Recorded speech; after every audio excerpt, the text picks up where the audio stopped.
Hi guys, have you ever thought about working from home, earning dollars, and having more time for yourself? If wala pa, maybe it's time to try becoming a virtual assistant.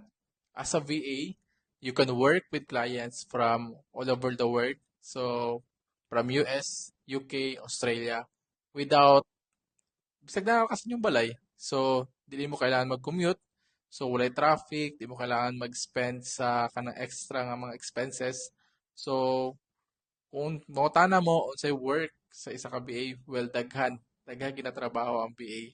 So you can do admin tasks, you can do social media management, customer support, video editing, graphics, email, daghan. So data entry na upload. So there's a lot of job out there. So mangutana mo kung na full-time o part-time. So the best part, flexible kayo ang schedule. Na mga flexible na mga schedule na work. So pwede na ka mamili, you can work part-time or full-time. So, depende sa mong lifestyle o depende sa mong situation. So, perfect pod kayo ang pagiging BA sa mga students or anyone nga gusto og extra income. Dili sad kailangan nga expert ka kung mag-start ka as VA. Kay daghan kaayo free resources online to help you get started.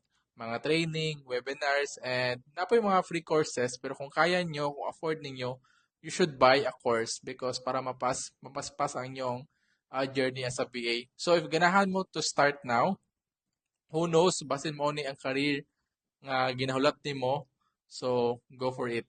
Kaya nimo na. So see you in the online world.